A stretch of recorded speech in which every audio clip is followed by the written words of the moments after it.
Hello and welcome back to Seagulls Central. Thank you so much for tuning in to another video on the channel. As always, I really appreciate you, heading to the channel, clicking on these videos, engaging with them as you do. And if you're listening on audio, I always feel a bit bad because I thought that's a bit of a secondary thing I tend to talk about, but I appreciate you two a lot. I've actually been seeing some of the views I've been having on the audio podcast, and I'm very grateful for there are so many of you out there listening to that as well. So I really, really appreciate that. And welcome back to the channel. I feel like I'm churning out the videos quite a lot recently, but I'm in that, I don't know if you ever experienced that thing of like once you get on a roll of something, it can be quite addictive to do, and I'm really enjoying doing this at the moment, and I'm hoping I'm going to be able to keep it up because getting these videos out, doing them, reacting, seeing everyone's comments, engaging with them is something I find really fun to do, and I hope you guys enjoy it as well. You probably don't get that much realistically, but you mildly like it as much as I do. So thank you very much for tuning in after what has been a massive result for Brighton. Their first win in is it 8 or 9 Premier League games? The first win since, if I'm not mistaken, the Bournemouth win at the end of November. So the best part of 2 months since our last win in the Premier League. Obviously, having got that fantastic win at Norwich in East Anglia as well, last weekend. So literally twice in a week we've gone up there and beat the team to combined score of 6-0. It's been really, really positive. And there are many positive talking points from this match. There are some more interesting things we can dissect about the game, but I think overall there's so much to feel positive about, so much of a weight off the shoulders. I can only imagine. I wasn't able to go to the game at Portman Road. I'm going to Old Trafford on Sunday though, but I can imagine that was an amazing away day to do, taking the afternoon off work, going up there. I'm sure it was so much fun, and it looked like, from Twitter and from social media generally and from hearing the fans, it looked like it was a really, really good away day. And what a way to kind of cap off what's been a difficult period for Brighton, where, I was reflecting on it the last sort of day or so, couple of days since really 4 or 5 days since I put out that Fabian Hurzeler video, probably about a week ago, just around kind of whether I have been a bit harsh. And I do stand by basically all the stuff I said about the kind of struggle that I have with the starter, but actually reflecting on the form that we've had, and after listening to Fabian Hurzeler in an interview yesterday, I actually, realistically, our form's not been terrible. There's been lots of draws in there, and okay, they're against teams we ideally would have liked to have been beating, teams in the bottom half of the table, etc. But actually, we got a lot of draws in that period. We were still picking up points.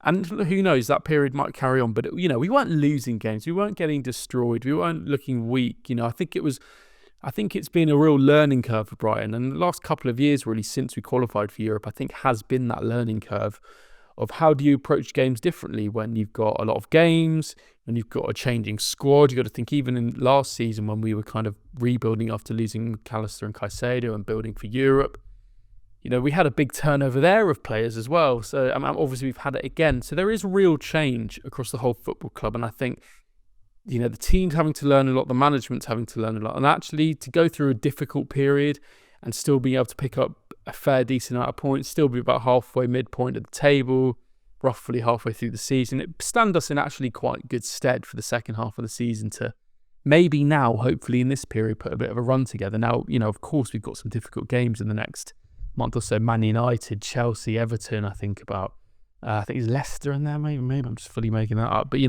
there are actually some challenging games there. But to be honest, I think of all of the games, it would have been one like the one, against Ipswich that I would have been most worried about conventionally, just when you look at how Brighton get on against different teams at different points over the last 5 or 6 years. We've always tended to struggle against those teams in the bottom half, and actually the fact that we were able to go and get a good result against them means we can kick on and go to a place like Man United where actually historically we've looked really good, and I go into that game genuinely feeling quite confident about Brighton being able to get a result, be that a draw or a win, because I think that's just the way that it's the way that we are. I think we've got so many players in the squad with big game mentalities. We're a team who aren't scared to play anyone. Anyway, we'll come on to that at the end of the video, but a really, really good result. So I'll get into it a little bit just in terms of the details of the game. There were a couple of changes, obviously. Well, not really changes. We were still without Lewis Dunk. A midfield of Ayeri and Baleba. Matt O'Reilly starting at kind of the number 10 position, playing just off João Pedro, who obviously had been kind of struggling with an injury, but ultimately he's been okay. Rutter, Minteh on the bench. We had Adingra on the right. We had Mitoma on the left. Webster back in as centre-half alongside Jan-Paul van Hecke. And, I think, to be honest, when I looked at that team, I thought it was quite a good team. I quite like the idea of Matt O'Reilly playing in that side. I think, it's been interesting for him that he has really not struggled, but I think he's struggled to nail down that position since he's come to the club. Obviously, he got that amazing goal on his debut.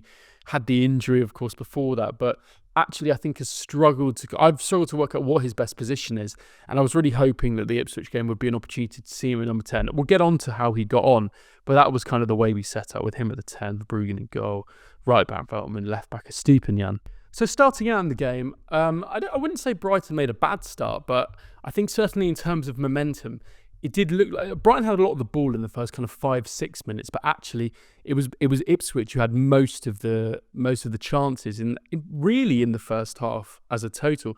You'd have gone into that half time thinking that Kieran McKenna probably would have been the manager more pleased with the way his team were looking. Brighton looked very comfortable in knocking it about, but they didn't really fashion many chances that actually worked. Christian Walton, obviously former Brighton goalkeeper, who, by the way, for so many years, about 10 years ago, I was looking at him going, when's this bloke going to be number one? When's he going to be number one? When's he going to... And obviously it never came to be. And I'm pleased for him that he actually has managed to go on and get a kind of decent career in the Premier League. I think, he deserves that. And he always looked like a very good goalkeeper. Interestingly for him, they brought in that... Ipswich brought in that Muric from Burnley in the summer. They've got promoted. Brought him in as their goalkeeper. They've been really, really disappointed with him. Walton obviously lost his place after... I think he played a bit in the promotion season, had a few injuries. But they brought him back in the Premier League, and I'm really happy he deserves that. And a very decent goalkeeper. But yeah, we weren't testing him at all. We literally weren't testing him at all. It was, it was not. I felt from the start that we looked like we were. It was a very physical game. It was very physical. There were lots of challenges, lots of duels. It was quite old-fashioned in the sense it reminded me of a championship game we would have played 5, 6, 7, 8 years ago. Longer than that, God. Where it was a lot more based on the physicality. It was end-to-end at times. There were big challenges going in. There was a lot of pace and power in the game.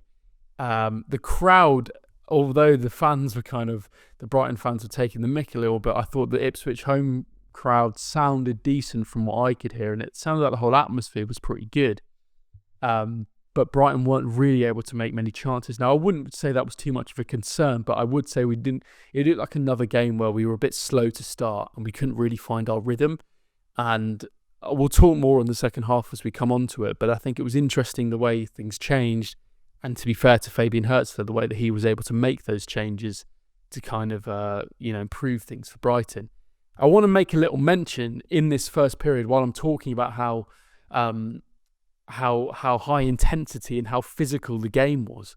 We've got to talk about Joel Veltman, and we've got to talk about Jan-Paul van Hecke, because those two did so well at silencing essentially Liam Delap, who, in the talk, in the build-up to the game, has been such a good player this season, has scored the goals for Ipswich, but also has looked like a proper old-fashioned centre-forward, has looked like the kind of centre-forward that we know Evan Ferguson is, but we obviously haven't been able to see the best of that with injury, at least this season and, of course, last season as well. He looked like a player who had that physicality about him, who could score goals, had an eye for the poacher's goal, and Veltman and JP van Hecke, obviously Webster too, by the way, we'll come on to him, thought he had a great game. Made a really, really good effort at kind of just not really letting anything past. You think back to that moment where I think it was in the first half where Joel Veltman, JP kind of gets slightly beaten in the moment up against Liam Delap, and Joel Veltman on the recovery run goes down that right-hand side and just drops the most amazing kind of, it looked like a 2-footed lunge slide tackle thing, but it was perfectly won. It was just a brilliant, brilliant tackle. And, our centre-halves, our back four, really had their attack on lock for most of that game. Whilst they looked very impressive, Liam Delap had a couple of good chances and had to force a very good save out of Bart Verbruggen. Ultimately, we had them in our pockets, and actually in that second half, it became a lot more comfortable once we got those goals. But yeah, shout out to Veltman, because I think generally with Veltman, he's a player that I've not been shy at all to praise on my channel, at least for a while. But, there's been talk a while, not in the mainstream at all, but you hear it in little pockets here and there where I've heard around kind of, we need to improve on Joel Veltman.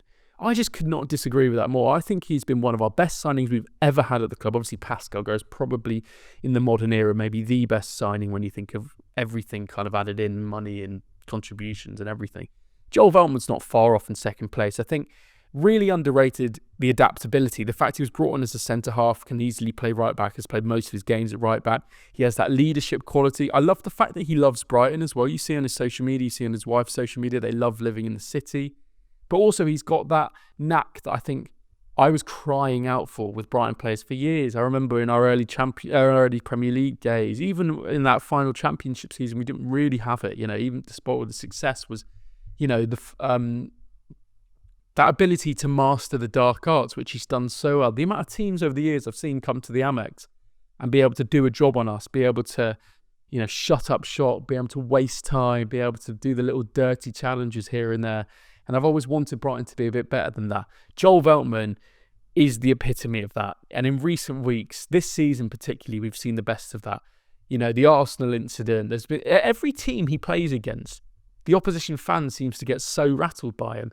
And it's funny, you always think back to the fact that every kind of peak winger he generally comes up against, he pockets them. You think about, I remember Jack Grealish when he was in his prime form for Aston Villa the season before he went to Man City, came to the Amex, Veltman pocketed him at right back. In all the games he's played against Crystal Palace when Wilfried Zaha was there, what does he do? He pockets him. And then last night was another example of the fact that he knows how to play the game, he knows how to read the game, he knows how to understand the momentum of a game, the narrative arc of a game, where in moments you need little bits of this here and there to kind of get you through a moment. You need to waste a bit of time here, you need to speed up the play there. He just knows how to kind of win a football match for Brighton. And you could see him at the end kind of giving it a bit of I think he clap them or kind of go like that to the Ipswich fans. And I think fair play to him, because he knows it's all part of his job.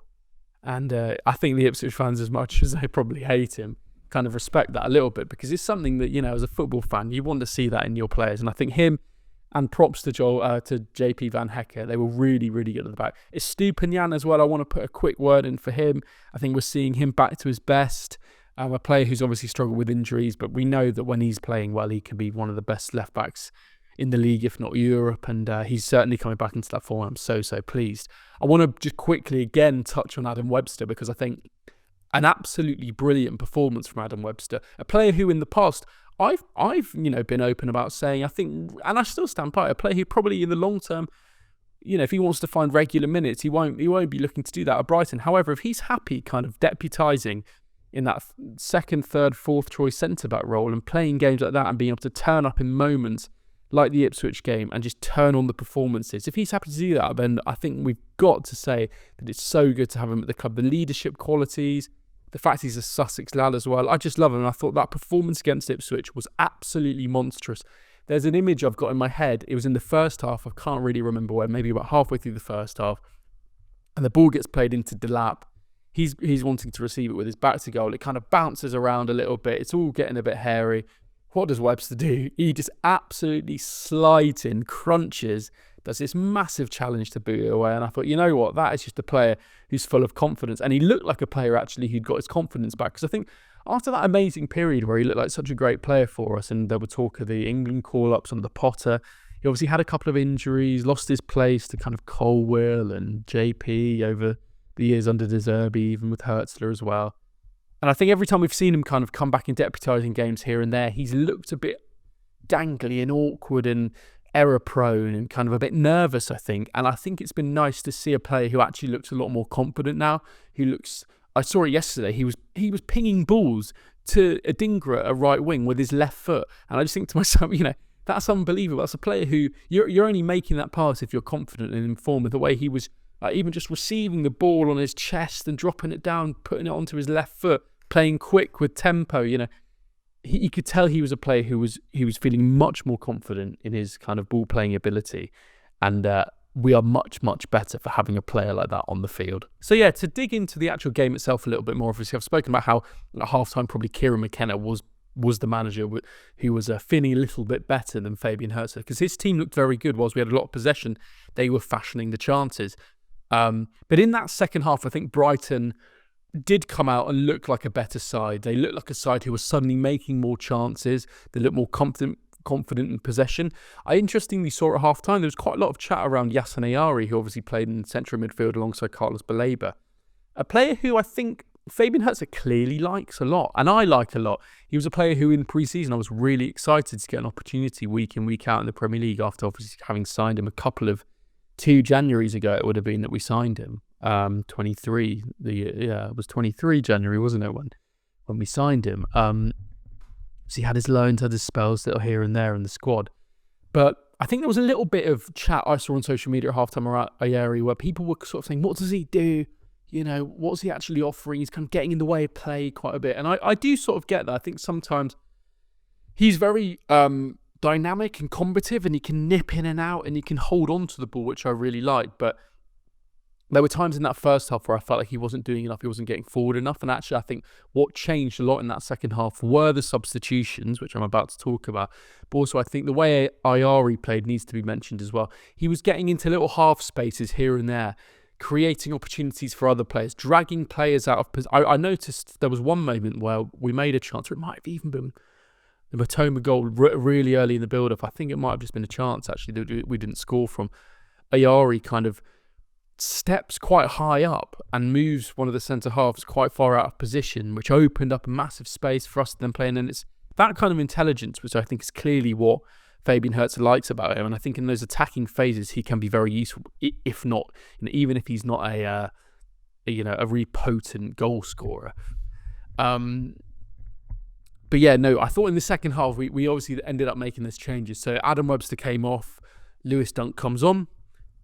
We also brought on Rutter and Minteh for Matt O'Reilly and Simon Adingra, and then later on we brought on Welbeck as well. But I thought those changes really helped the game. And actually, to be fair to Fabian Hurzeler, in a period where I've said I want to see him do something to change the game, that was absolutely it. We had so much quality on that bench. You look at the starting 11 and you look to the bench. Our bench could have rivaled that starting 11 if we played a game against them. It was a really, really, really strong bench. The like of Enciso, Welbeck, Rutter, Minteh, Moda, Dunk, so many decent players on that bench. And it was really, really nice to be able to have the opportunity to bring them on when we were seeing players like Adingra not struggle, but obviously that right-hand side looked like it could have had a bit of bolstering. And obviously the Minteh substitution was really, really good. I think obviously getting that goal at the time that we did, the Mitoma goal, was really, really important, because essentially after that moment, the game opened up for us and we were much, much more in control. It looked at any point really like it was more likely we were going to go and score a second or even a third than it would have been for Ipswich equalising. As soon as we got that goal, the game really kind of settled down for us and we were able to kind of really get a foothold in that game. There's a few players here that I want to speak about in terms of the impact they've had. I'll get onto the goals and the specifics of them, but let's just talk about Georginio Rutter and what a fantastic signing he has been for Brighton so far this season. £40 million, obviously a record fee for a player, Georginio Rutter. High expectation on his shoulders, I imagine.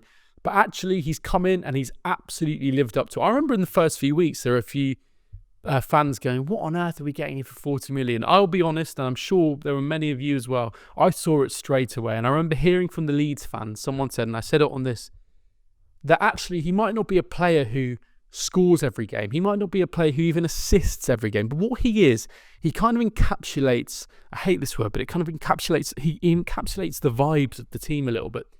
If our team is playing well, it will be because he's playing well and he's having a good game. Or vice versa. If he's playing well, it likely means that the team's playing well.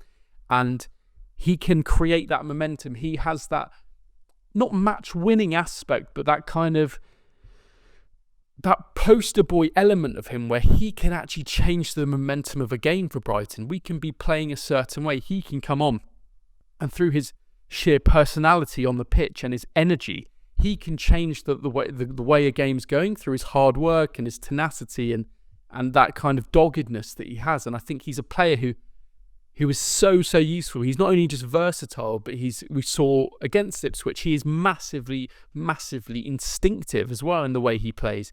The ball might ricochet off him here and there. He dribbles past players, it bounces off, but he always knows where the ball is. He always is able to kind of latch on to a finish. We saw it with his goal. The ball bounces in the box. What does he do? Takes a poke at it behind him, and it's in. And I think that's what I love about him. He's got that rawness, but it's not a rawness in terms of like what you would describe a kind of Gruder being a raw kind of player. He's got a kind of maturity, but he's still got that bit of a roughness around him. He might dribble past you and kind of slightly bounce off you a little bit, but then he'll manage to find the ball again and he'll get you up for the pitch. And it's kind of that real momentum that he brings. And I thought it was really, really good. We're seeing the best of Georginio Rutter. He's becoming a player who the fans are loving, but also is becoming really, really important to the results we're getting.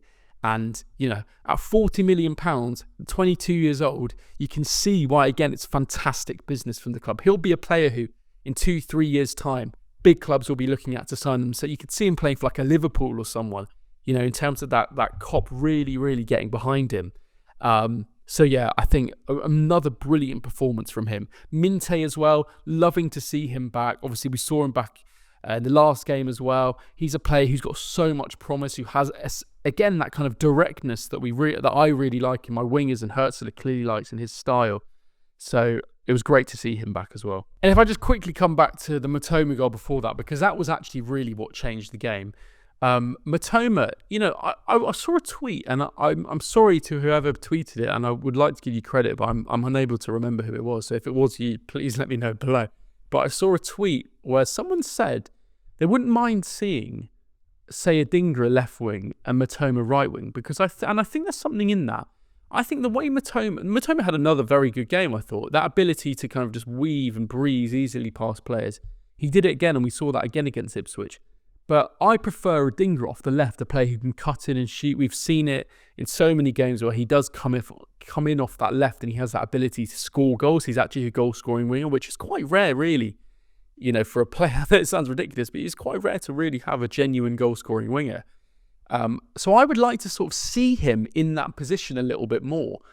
And would that mean what would you do with Mitoma? Because Mitoma's obviously playing on that left wing so much. Could you get him out to right wing? And he made the point, this person in the tweet, that actually Mitoma's ability to weave past players, he'll often get to the byline on that left-hand side and then have to cut it back with his left foot. If he was able to weave past these players on the right-hand side, get all the way to the byline and then cross it in with his right foot, he could create so many chances, getting right up even to what would be his near post, get right up to the goalkeeper, be able to weave right close up and then cut it in. I feel like I'm making a bit of hash of explaining this, but I would almost like to try that, because I think it'd be quite interesting, because Mitoma's not a player who we massively see scoring goals from that left-hand side regularly. Of course, obviously we saw that against Bournemouth, we've seen it in other games, but actually could he help us more in kind of building attacks and fashioning those chances for just like tap-in goals? If he was playing on the right, it would also mean we could see Adingra off the left a little bit more. Anyway, that's something to think about, but his goal was very, very good, and it came at the right time, because after that moment, the whole momentum of the game swung. Really, it was a goal that probably Christian Walton should have saved. It went kind of under him, through him, however you want to call it. A decent shot from Mitoma, but pretty much straight at the goalkeeper. But fortunately, it went in, and it was deserved, to be honest. In the moment, it was deserved, because Brighton were playing very well, and it totally changed the momentum of the game. Another goal from Mitoma, another player who actually, despite the talk around him having dropped down a little bit, still a player who's putting in some very good performances week in, week out. He's very durable, can play pretty much every week. I'm pleased he had a little bit of a break over the Christmas period. Obviously, he wasn't starting every single game, which I think was needed, because really he's been a player that we've relied on every single game for the last 2 years that we've had him. What would it be? 2.5, 3 years? What is it? 2 years that we've had him. So it's nice to see him back. And I love the fact that he can play every game. We'll probably see him starting again at Man United and he'll be brilliant again. But yeah, another game with a goal from him and he was able to kind of change the momentum. Finally, before I leave and give a little chat about Man United before the end, is we need to talk about that supposed red card that João Pedro was kind of accused of getting involved with. So the ball comes to Christian Walton. He goes to kind of boot it. And João Pedro, as he's chasing him down, jumps up and essentially jumps into and body slams Christian Walton. Now, in my opinion, it's never a red card. I think if you've played the game, or let alone if you have, even if you haven't played the game, if you watch the game and you know football genuinely, you know that's not a red card. You know two things happen. When you're chasing down that ball and the goalkeeper's going to take the big, massive kick up the field, you're doing one of two things. You're running to chase him down. You're jumping to either, the ball's going up in the air. You're jumping up so that you can kind of get in the way of the ball and then try and, win the ball back. Or you can't come to an instant stop when you're running to chase the ball down. So you kind of stop and you jump up or you jump out of the way. You do something like that to kind of stop your run. I think what he was doing was anticipating that Christian Walton was about to boot the ball up. So doing what every striker does when they chase the ball down is jump up to try and block the ball from being booted at him and kind of get in the way of the ball so he can try and win possession back. This idea that he was going in with his eyes on the goalkeeper to body slam him, I think is ridiculous. I'm sure if you're an Ipswich fan, you should understand that as well, because it was quite obvious he was trying to win the ball. He was trying to chase the ball down. He was trying to hunt the goalkeeper down. It's not a red card. Jesus, I mean, it's a yellow card in the sense that it was quite reckless, I guess, in a way, and he did ultimately just body slam the goalkeeper. But I think that was an example of VAR doing its job well, the referee doing its job well, the officials doing their jobs well, because actually that wasn't a red card. And all the talk that I've seen on Twitter from Palace fans mainly, but also generally just football fans, I'm surprised how many people are saying that's a red card, because for me, it is not a red card. It's a yellow card. It's a yellow card because he's a bit out of control and it's a bit ridiculous. But actually, if you've played the game, you know that's a ball that's sort of there to be won. The goalkeeper boots it up. Can I win this off him? Can I kind of get in the way of his kick? It happens all the time. It happens all the time. So yeah, that's my 2 pence on that one. But yeah, a good result for Brighton, and one that's much needed. One that we really need to kick on with now. Obviously, we've got Man United. I think there's Everton is on the 24th or 25th.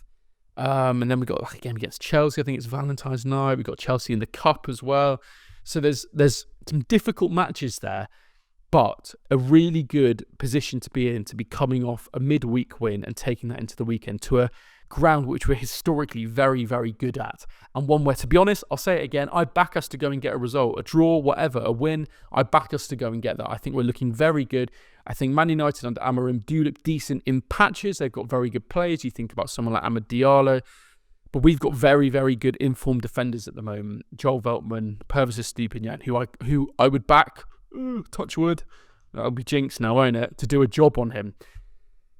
But overall, I actually kind of back us to go and upset the apple cart a little bit. So yeah, let me know what you think. Are you so pleased with that result? Is that a result, the Ipswich game, that's going to turn our season? Where does that leave us going into the second half of the season? Can we put a run together? Do you back us more against these teams that in the next 5 or 6 games will actually look a little bit more challenging on paper? Because I kind of do. I always thought that run that we had around Christmas time, where all the teams look quite favourable on paper, actually wouldn't be, and I kind of back us a little bit more now. So let me know. As always, if you've enjoyed this video, please do drop a subscribe if you haven't already. Please send me a comment in the below. It just helps me with everything more than you know.